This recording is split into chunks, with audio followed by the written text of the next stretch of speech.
আসসালামু আলাইকুম ওয়া রাহমাতুল্লাহি ওয়া বারাকাতুহু। আলহামদুলিল্লাহি ওয়াহদাহু ওয়াসসালাতু ওয়াসসালামু আলা মান লা নাবিয়্যা বা'দাহু। প্রশংসা আল্লাহ সুবহানাহু ওয়া তাআলার জন্য, শান্তি অবতীর্ণ হোক মুহাম্মদ সাল্লাল্লাহু আলাইহি ওয়াসাল্লামের প্রতি। বর্তমান বাংলাদেশ তার ইতিহাসের এক ক্রান্তি লগ্নে এসে দাঁড়িয়েছে। দীর্ঘ 15 বছরের স্বৈর শাসনের বিদায়ের মাধ্যমে আজ ছাত্র জনতার বিপ্লবের যে আনন্দ, এমন কিছু দৃশ্য আমরা দেখতে পাচ্ছি এবং শুনতে পাচ্ছি যা চরম হৃদয় বিদারক এবং কষ্টদায়ক। বিশেষ করে সমগ্র দেশে পুলিশ বাহিনীর অনুপস্থিতি এবং সেনাবাহিনীর নির্বিকার ভূমিকা এবং মানুষের উল্লসিত আনন্দে যেভাবে সমগ্র দেশের বিভিন্ন অঞ্চলে স্বাভাবিক নিরাপত্তা বিঘ্নিত হয়েছে, জান ও মালের নিরাপত্তা বিঘ্নিত হয়েছে, তা বাংলাদেশের ভবিষ্যতের জন্য কখনোই কল্যাণকর নয়। আমি সকলকে, যারা আমার এই লাইভটি দেখছেন, দেশের প্রত্যেক মানুষকে, যারা বাংলাদেশকে ভালোবাসেন, প্রিয় দেশবাসীকে মুদাত্ত আহ্বান জানাতে চাই যে আমাদের নবী মুহাম্মদ সাল্লাল্লাহু আলাইহি ওয়াসাল্লাম তার চরম শত্রুদের প্রতিও ক্ষমা প্রদর্শন করেছেন। আমরা গত 15 বছর যে জুলুম অত্যাচার সহ্য করেছি, তার চেয়ে ভয়ঙ্কর জুলুম অত্যাচার সহ্য করার পরেও তিনি, মানুষ যখন তার বিজয় হয়েছে, তখন তিনি ক্ষমা সুন্দর দৃষ্টিতে দেখেছেন। ক্ষমা আল্লাহ সুবহানাহু ওয়া তাআলার গুণ, ক্ষমা নবীদের গুণ, ক্ষমা মুহাম্মদ সাল্লাল্লাহু আলাইহি ওয়াসাল্লামের গুণ। রাসূল সাল্লাল্লাহু আলাইহি ওয়াসাল্লাম বলেন, আল মুসলিমু মান সালিমা আল মুসলিমু মিন লিসানিহি ওয়া ইয়াদিহি। মুসলমান সেই যার হাত এবং যার মুখ থেকে অন্য মুসলমান নিরাপদ থাকে। যার হাত থেকে এবং যার মুখ থেকে অন্য মুসলিম নিরাপদ থাকে।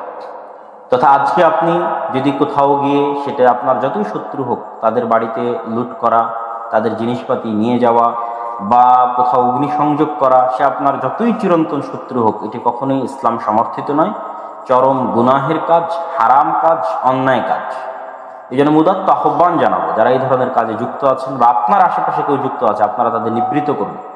আল আমরু বিল মারুফ ওয়ান নাহি আনিল মুনকারের ভূমিকা পালন করুন। এখন যেহেতু দেশে কোনো আইন শৃঙ্খলা রক্ষাকারী বাহিনী নেই, অতএব সৎ কাজের আদেশ এবং অসৎ কাজে বাধা প্রদানের যে জিম্মেদারি মুসলমানদের উপর আছে, তা প্রত্যেক মানুষকে জরুরি ভিত্তিতে পালন করতে হবে। মানুষকে সৎ কাজের আদেশ দিতে হবে, অসৎ কাজে বাধা দিতে হবে। এই মুহূর্তে যদি আপনারা জরুরি ভূমিকা না গ্রহণ করেন সৎ কাজে আদেশ এবং অসৎ কাজে বাধা প্রদানের, তাহলে আমরা হয়তো যেই স্বাধীনতার স্বাদ নিচ্ছি, এই স্বাধীনতার স্বাদ হয়তো আমরা হারিয়ে ফেলি।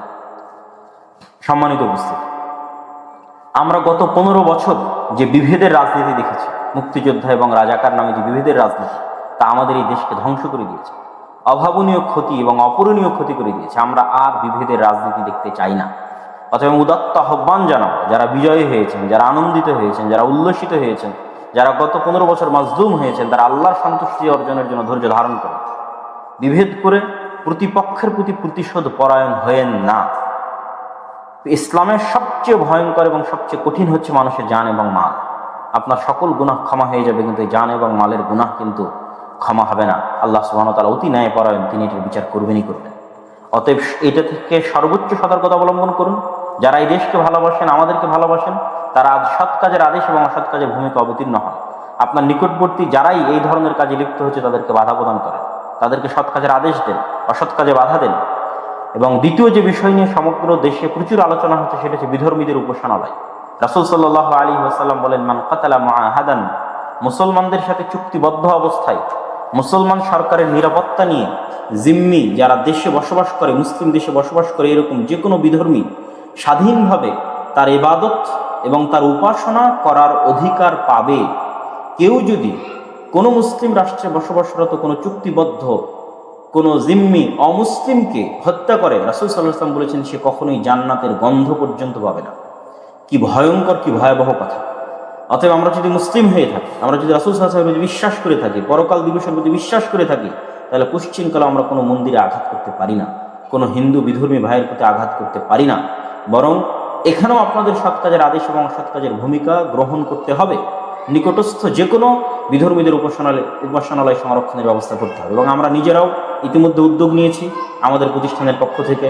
আমাদের যে 300-র অধিক মসজিদ রয়েছে বা 4-এর অধিক প্রতিষ্ঠান রয়েছে, সেগুলো থেকে আমরা দিক নির্দেশনা দিয়ে দিয়েছি। এবং যারা এই মুহূর্তে আমাদের লাইভ দেখছেন এবং যারা এই দেশকে ভালোবাসেন, বাংলাদেশকে ভালোবাসেন, তাদের উদাত্ত আহ্বান থাকবে, এই ক্রান্তি লগ্নে, দেশের এই যে শান্তি এবং শৃঙ্খলা ভেঙে পড়েছে, এই ক্রান্তি লগ্নে আপনারা নিজ নিজ দায়িত্বে নিজের পার্শ্ববর্তী অঞ্চলে সৎ কাজের আদেশ এবং অসৎ কাজে বাধা দেওয়ার উদ্যোগ গ্রহণ করুন এবং এই দেশকে রক্ষা করুন। তৃতীয় যে বিষয়টি আমি আপনাদের কাছে তুলে ধরতে চাচ্ছি সেটি হচ্ছে, ইসলামের দৃষ্টিতে 1 সেকেন্ডের জন্য নেতাবিহীন থাকা জায়েজ নয়। 1 সেকেন্ডের জন্য নেতাবিহীন থাকা ইসলামের দৃষ্টিতে হারাম। আমরা এখন ইতিমধ্যেই 24 ঘন্টার কাছাকাছি পার করে ফেলেছি, রাষ্ট্রের কোনো অভিভাবক এবং এই রাষ্ট্রের কোনো নেতা নেই। অতএব জরুরি ভিত্তিতে আমাদের ছাত্র ভাইয়েরা যে ব্যক্তিকেই তাদের নেতা হিসেবে ঘোষণা করুক না কেন, এই দেশের নেতা হিসেবে ঘোষণা করুক না কেন, আপাতত জরুরি ভিত্তিতে সেই দেশের শান্তি এবং শৃঙ্খলা রক্ষার জন্য, মানুষের জান এবং মালের হেফাজতের জন্য, আমাদের যদি তার সাথে ব্যক্তিগত কোনো সমস্যাও থেকে থাকে, ধর্মীয় কোনো সমস্যাও থেকে থাকে, তবে বৃহত্তর স্বার্থে, দেশ ও জাতির বৃহত্তর স্বার্থে জান ও মালের হেফাজতে আপাতত সেটি মেনে নেওয়াকে এবং তার প্রতি আনুগত্য প্রদর্শনকে সেনাবাহিনীর প্রতি, দেশের সেনাবাহিনীর প্রতি, দেশের যারা সরকারি দায়িত্বশীল আছে তাদের প্রতি এবং সাধারণ জনগণের প্রতি উদাত্ত আহ্বান জানাচ্ছি। বিপ্লবী ছাত্র জনতা যারা আন্দোলনকে সফল করেছে, তারা যাকেই এই দেশের অস্থায়ী দায়িত্ব দেওয়ার প্রয়োজন মনে করছে, তার প্রতি দেশের সেনাবাহিনী এবং সাধারণ জনগণের অতি দ্রুত আনুগত্য প্রদর্শনের জন্য আমি উদাত্ত আহ্বান জানাচ্ছি। আজকের দিনের মধ্যে এই আনুগত্য প্রদর্শন যদি না হয়, তাহলে এই দেশের স্বাধীনতা, আমরা যে স্বাধীনতার উল্লাস করছি, এই স্বাধীনতা হয়তো আমরা যে কোনো মুহূর্তে হারিয়ে ফেলতে পারি। ইসলামের দৃষ্টিতে নেতাবিহীন, রাষ্ট্রীয় নেতাবিহীন 1 সেকেন্ড বসবাস হারাম এবং এই মৃত্যুকে জাহিলাতের মৃত্যু বলা হয়েছে। অতএব জরুরি ভিত্তিতে আমাদের ছাত্র ভাইদের এবং ছাত্র জনতার এই সহযোগিতা করতে হবে আমাদেরকে ইনশাআল্লাহ। এবং আমি এখানে আরেকটি বিষয় তুলে ধরতে চাই, আমরা গত 50 বছর পারিবারিক লেজুর বৃত্তির রাজনীতি দেখেছি এই দেশে, দালালির রাজনীতি দেখেছি এই দেশে। আমরা ফ্রেশ ব্লাডকে সুযোগ দিতে চাই। আমি দেশের মানুষের উদাত্ত আহ্বান জানাবো, যেই ছাত্র জনতা আমাদের এই বিপ্লবকে, আন্দোলনকে সাকসেসফুল করেছে, স্বৈরাচারী শাসন থেকে আমাদেরকে মুক্তি দিয়েছে, আমরা এই ফ্রেশ তরুণ ছাত্র ব্লাডকে সুযোগ দিই একবার দেশ পরিচালনার জন্য এবং দেশের দেখাশোনার জন্য, দেশের দায়িত্ব পালনের জন্য। এই আহ্বানটুকু আমি অবশ্যই রাখবো দেশের মানুষের প্রতি, যে তরুণ এবং ফ্রেশ ব্লাডকে আমাদের সুযোগ দেওয়া উচিত। চতুর্থ অথবা পঞ্চমত, ছাত্র ভাইদের প্রতি, বিপ্লবী ছাত্র ভাইদের প্রতি যারা আন্দোলন সফলে নেতৃত্ব দিয়েছেন, যারা এটির সাথে সম্পৃক্ত ছিলেন, সারা বাংলাদেশের বিশ্ববিদ্যালয়, কলেজ এবং স্কুলের ছাত্র ভাইদের প্রতি আমার উদাত্ত আহ্বান থাকবে যে 1971 সালে ভারতের সহযোগিতায় দেশ স্বাধীন করে গত 53 বছর যাবৎ তাদের কৃতজ্ঞতার নামের যে দাসত্বের গ্লানি আমরা বহন করেছি, কথায় কথায় যে আমরা নাকি একাই স্বাধীন হতে পারতাম না, ভারত আমাদের স্বাধীন করে দিয়েছে, এবং পাকিস্তান সেনাবাহিনী আমাদের কাছে আত্মসমর্পণ না করে ভারতের সেনাবাহিনীর কাছে আত্মসমর্পণ করেছে, এই যে গ্লানি গত 53 বছর যাবৎ জাতি হিসেবে আমাদের বহন করতে হয়েছে। আল্লাহর শুকরিয়া আদায় করি যে এই ছাত্র জনতার যে বিপ্লব আজ বিজয়ী হয়েছে এবং স্বৈরাচারের যে পতন হয়েছে, এটি বিদেশি কোনো সহযোগিতায় সম্পূর্ণ হয়নি, ফালিল্লাহিল হামদ। এমনকি নির্বাচনের পূর্ব মুহূর্তে এই আধুনিক বিশ্বের সুপার পাওয়ারের যে সহযোগিতার মাধ্যমে এই স্বৈরাচার থেকে মুক্ত হওয়ার চেষ্টা ছিল, সেটিও তখন সফল হয়নি। ফলত আমি মনে করি যেই ছাত্র জনতা আজকে এই বিপ্লব সফল করেছে, তাদের বিদেশি কোনো শক্তির প্রতি দায়বদ্ধ এবং কৃতজ্ঞতা থাকার ন্যূনতম প্রয়োজন নাই। তারা এই দেশের মানুষের 4 শতাধিক মানুষের রক্তের উপর ভিত্তি করে আজকের এই বিজয় তারা ছিনিয়ে এনেছে। অতএব তাদেরকে দায়বদ্ধ থাকতে হবে এই দেশের সাধারণ ছাত্র জনতার প্রতি, বিদেশি কোনো শক্তির প্রতি নয়।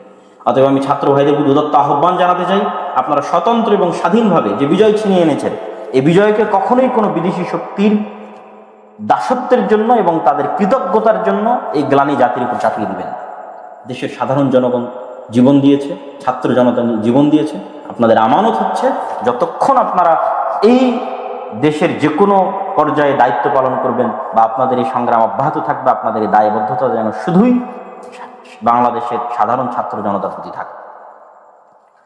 পরিশেষে আমি প্রবাসী ভাইদের প্রতি উদাত্ত আহ্বান জানাতে চাই যে বাংলাদেশের যে ভয়াবহ অর্থনৈতিক অবস্থা, দেউলিয়াত্বের দ্বার প্রান্তে দাঁড়িয়ে আছে বাংলাদেশ, সেটি থেকে আপনারাই উদ্ধার করতে পারেন। যেহেতু নতুন সরকার গঠিত হতে যাচ্ছে, আশা করি অবশ্যই কল্যাণকর কিছু হবে। আপনারা অবশ্যই আপনাদের রেমিটেন্সের প্রবাহ বাড়িয়ে দিন বাংলাদেশের উদ্দেশ্যে, এবং বিশেষ করে ইউরোপ এবং আমেরিকায় যে উচ্চশিক্ষিত আমাদের যে ব্রেন ড্রেন হয়েছে, আমাদের দেশের মেধাবীরা গত 50 বছর যাবৎ এই দেশে মূল্যায়ন না পেয়ে ইউরোপ এবং আমেরিকায় যে পাড়ি জমিয়েছে, আমি উদাত্ত আহ্বান জানাবো নবগঠিত সরকারের প্রতি যে আপনারা এই মেধাগুলোকে মূল্যায়ন করবেন, আর আমাদের দেশ থেকে যে মেধাবী সন্তানেরা বিদেশে চলে গেছে তাদের প্রতি উদাত্ত আহ্বান জানাবো, যদি আপনারা এই দেশের জন্য কাজ করার সুযোগ পান তাহলে অবশ্যই বিদেশের উন্নত জীবন ছেড়ে দিয়ে বাংলাদেশের মাতৃভূমির প্রতি ভালোবাসার টানে এই কাজ করার সুযোগ হয়তো বারবার আসবে না। আপনারা যার যে সেক্টরে মেধা আছে সেই মেধা নিয়ে বাংলাদেশের উন্নয়নের জন্য ঝাঁপিয়ে পড়ুন এবং ঝাঁপিয়ে পড়ার নিয়ত রাখুন। আর নবগঠিত সরকারের প্রতি উদাত্ত আহ্বান জানাবো যে আপনারা লেজুর ভিত্তিক মানুষের, যেহেতু এই আন্দোলনের শুরুই হয়েছিল কোটার বিরুদ্ধে তথা যোগ্যতা এবং মেধাকে মূল্যায়ন করা, অতএব প্রবাসে যে সমস্ত গত 50 বছর যে মেধাবীরা এই দেশ থেকে পাচার হয়ে বিভিন্ন দেশে চলে গেছে, আপনারা সেই সমস্ত মেধাবীদের মূল্যায়ন করবেন। কোনো প্রকার বাস বিচার ছাড়া শুধুমাত্র মেধার ভিত্তিতে প্রবাসীদের আহ্বান জানাবেন যেন ইউরোপ এবং আমেরিকা থেকে আমাদের মেধাবী ছাত্র, মেধাবী শিক্ষক, মেধাবী গবেষক, মেধাবী টেকনিশিয়ান, মেধাবী ইঞ্জিনিয়ার সকলেই যেন এই দেশে এসে এই দেশের উন্নয়নের জন্য ঝাঁপিয়ে পড়ে এই দেশের উন্নয়নের জন্য কাজ করে। সম্মানিত উপস্থিতি, আজকের আমার এই বক্তব্যটা অতি জরুরি ভিত্তিতে কিছু দিক নির্দেশনা দেওয়ার জন্য ছিল। আমি যেটি গত পোস্টে আমি আপনাদের বলেছিলাম যে আমি অচিরেই ভবিষ্যৎ বাংলাদেশের রূপরেখার জন্য আমার মাথায় যে চিন্তা ভাবনা আছে সেটি লিখিত আকারে এবং ভিডিও বক্তব্য আকারে আপনাদেরকে দিব। আশা করছি সেটি আজকে রাতে অথবা আগামীকাল সকাল হতে হতে ইনশাল্লাহ আপনারা প্রথমত শুরুতে আগে ভিডিও আকারে পাবেন, তারপর ইনশাল্লাহ সময় সাপেক্ষে লিখিত আকারেও আমি ভবিষ্যৎ বাংলাদেশে আমার যে রূপরেখা আছে সেটি পেশ করবো ইনশাআল্লাহ। তো সেই ভিডিওটি অবশ্যই দেখবেন। আর আজকে এই ইনস্ট্যান্ট সময় দেশে জাতির প্রতি যে সংক্ষিপ্ত আহ্বান জানালাম, প্রথমত প্রতিশোধ পরায়ণ না হওয়া, ক্ষমা করে দিন, অন্তর থেকে ক্ষমা করে দিন, আল্লাহ সন্তুষ্টির জন্য ক্ষমা করে দিন। দেশের রাষ্ট্রীয় সম্পদ ধ্বংস করিয়েন না, মানুষের অন্যের সম্পদ ধ্বংস করিয়েন না। কে আপনার প্রতি 15 বছর জুলুম করেছে সেটা দেখিয়েন না। আমরা 15 বছর মুক্তিযোদ্ধা রাজাকারের বিভেদ দেখে এসেছি। দয়া করে এই বিভেদ থেকে, এই রাজনীতির বিভেদ থেকে বাংলাদেশকে মুক্তি দিন। বাংলাদেশে মানুষের শান্তিপূর্ণ বসবাসের একটা পরিবেশ তৈরি করে দিন। দ্বিতীয়ত, যারা আমার বক্তব্য দেখছেন বাংলাদেশকে ভালোবাসেন, তারা আল আমরু বিল মারুফ ওয়ান নাহি আনিল মুনকারের দায়িত্ব পালন করুন। এটাই সুযোগ দায়িত্ব পালন করার। এখন দেশে আইন শৃঙ্খলা রক্ষাকারী বাহিনী, আইন শৃঙ্খলা পরিবেশ ভেঙে পড়েছে। আপনারা নিজ নিজ দায়িত্বে আপনাদের পার্শ্ববর্তী যেখানে অন্যায় হচ্ছে সেখানে প্রতিরোধ করেন এবং বিধর্মীদেরকে নিরাপত্তা প্রদান করেন। এবং আমরা উদ্যোগ নিয়েছি, আপনার উদ্যোগ নিন। আল আমরু বিল মারুফ ওয়ান নাহি আনিল মুনকারের এই উদ্যোগে আমি আপনাদেরকে সহযোগিতা করার উদাত্ত আহ্বান জানাচ্ছি। এবং পাশাপাশি অতি দ্রুত যে সরকারি ঘোষণা হোক না কেন, ছাত্র জনতা যে সরকারি ঘোষণা দিবে তাকে আমরা পছন্দ করি অথবা না করি সেটা আমরা পরে দেখব, কিন্তু এখন আনুগত্যের প্রয়োজন। সেনাবাহিনী আনুগত্য করুক, দেশের সাধারণ জনগণ আনুগত্য করুক। পাশাপাশি ছাত্র জনতার প্রতি দত্ত আহ্বান থাকবে, আপনারা শুধু এই দেশের মানুষের রক্তের উপর ভিত্তি করে বিজয় ছিনিয়ে এনেছেন, অতএব বিদেশি কোনো রাষ্ট্রের প্রতি যেন আপনাদের দায়বদ্ধতা না থাকে। আপনাদের দায়বদ্ধতা যেন শুধু এই রাষ্ট্রের জনগণের প্রতি থাকে। এই উদাত্ত আহ্বান জানিয়ে আমি আজকে আমার এই সংক্ষিপ্ত বক্তব্য এবং সংক্ষিপ্ত আলোচনা এখানেই শেষ করছি।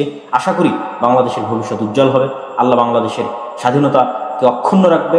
এই ভূখণ্ডে আমাদের পরবর্তী প্রজন্ম স্বাধীন হিসেবে জীবনযাপন করতে পারবে, এই আশা, এই দোয়া আল্লাহ সুবহানাহু ওয়া তাআলার দরবারে রেখে দেশবাসীর প্রতি সংক্ষিপ্ত বক্তব্য, দেশ ও জাতির প্রতি সংক্ষিপ্ত বক্তব্য শেষ করে এখানে বিদায় নিচ্ছে। ইনশাআল্লাহ পরবর্তী ভিডিওতে অবশ্যই বাংলাদেশের ভবিষ্যৎ রূপরেখা দেখার এবং সেটি ব্যাপক হারে প্রচার করার উদাত্ত আহ্বান জানিয়ে আমার বক্তব্য এখানেই শেষ করছি। ওয়া আখিরু দাওয়ানা আলহামদুলিল্লাহি রাব্বিল আলামিন। আসসালামু আলাইকুম ওয়া রাহমাতুল্লাহি ওয়া বারাকাতুহু।